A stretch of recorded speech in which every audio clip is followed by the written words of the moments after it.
ഓണപ്പരീക്ഷ കഴിഞ്ഞു, പേപ്പറുകൾ കിട്ടി, പാരൻസ് മീറ്റിംഗും അവസാനിച്ചു. കിട്ടിയ മാർക്കിൽ നമ്മൾ സാറ്റിസ്ഫൈഡ് ആണോ?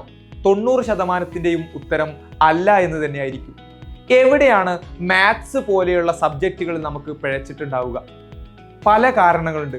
പഠിച്ചിട്ടുണ്ടായിരുന്നു സാറേ, പക്ഷേ പരീക്ഷാ പേപ്പർ കിട്ടിയപ്പോൾ ചോദ്യം കണ്ടപ്പോൾ എല്ലാം മറന്നുപോയി.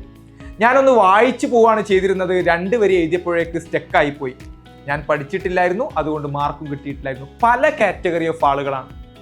സോ ഈ എല്ലാ പ്രശ്നങ്ങളും പരിഹരിച്ച് നമുക്ക് ക്രിസ്മസ് എക്സാമിൽ എല്ലാവരെയും ഞെട്ടിക്കുന്ന ഒരു കംബാക്ക് നടത്തണം. അതിനായി നിങ്ങൾ എന്താണ് ചെയ്യേണ്ടത്? എന്തെല്ലാം സ്ട്രാറ്റജീസ് യൂസ് ചെയ്യണം? മാത്സ് ബേസിക്സ് മുതൽ എവിടെ തൊട്ട് പഠിച്ചു തുടങ്ങണം തുടങ്ങിയ കംപ്ലീറ്റ് ഡീറ്റെയിൽസും ആയിട്ട് സെപ്റ്റംബർ 18-ന് മാത്സിൻ്റെ ഒരു വെബിനാർ കണ്ടക്ട് ചെയ്യുന്നുണ്ട്. ആ വെബിനാറിൽ ഈ പറഞ്ഞ എല്ലാ കാര്യങ്ങളും അച്ചീവ് ചെയ്യാൻ എന്തെല്ലാമാണ് നിങ്ങൾ ചെയ്യേണ്ടതെന്ന് നിങ്ങൾക്ക് ഞാൻ പറഞ്ഞു തരും. സോ ഈ ഒരു വെബിനാറിൻ്റെ രജിസ്ട്രേഷൻ ലിങ്ക് നമ്മൾ കമൻറ്റ് ബോക്സിൽ നൽകിയിട്ടുണ്ട്. വേഗം നിങ്ങൾ രജിസ്റ്റർ ചെയ്യുക, നിങ്ങളുടെ ഫ്രണ്ട്സിലേക്ക് ഷെയർ ചെയ്യുക.